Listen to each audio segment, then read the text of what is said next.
This is the Sea Tales segment of our show where we illustrate through true stories how people have gotten into a bad situation, perhaps survived or not, and what we could do or you can do to better prevent getting into that situation or making it more survivable.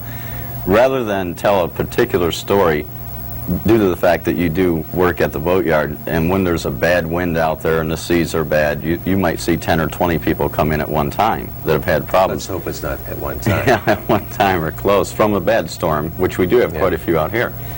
And could you illustrate a typical day that's a bad day? Yeah, Mark. A couple of weeks ago, we had some high winds. It blew. There's a lot of sea stories involved, and I wasn't out. I took a look at the weather, and the ocean was all popcorn, and I decided that wasn't a day to go sailing, so I didn't go out. But a lot of people, this was Memorial Day weekend, in fact, went to the islands, and they were caught out there. So some of them decided, instead of staying in a safe harbor, if there were any out there at that time, to make it on back.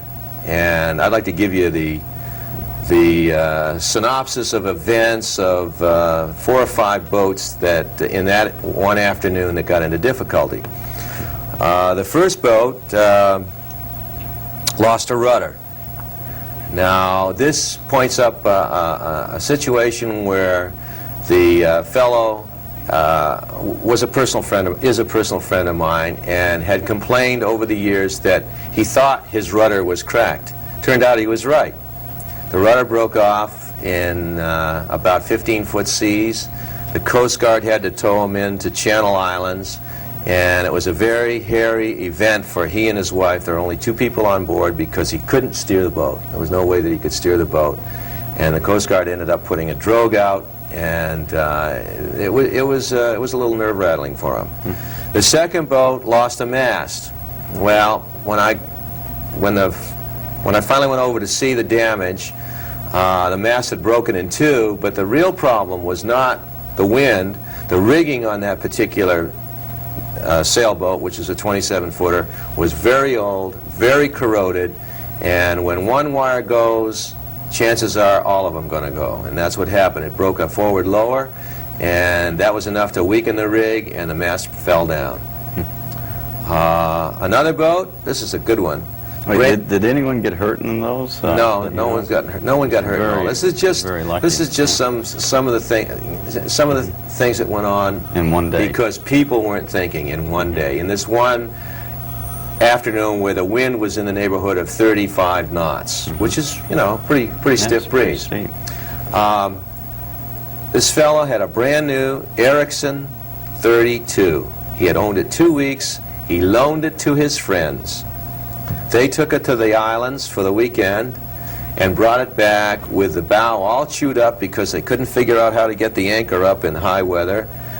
With the stern quarter railing torn off because they backed over a stern line and got it caught in the rub rail and ripped that off. And while they were backing, they backed into another boat, and they bent up the stern pulpit and the boarding ladder that goes over the stern, and also damaged another vessel. So the moral of that story is, if you loan your boat to somebody, ask them if they've taken a course in seamanship before you do. He was really heartbroken.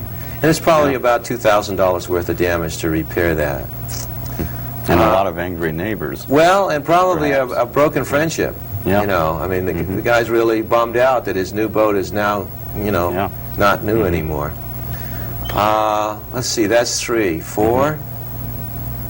I don't know. I think I've run out of stories. I know of a couple that I heard on the radio. I know the day of which you're speaking because it's recent.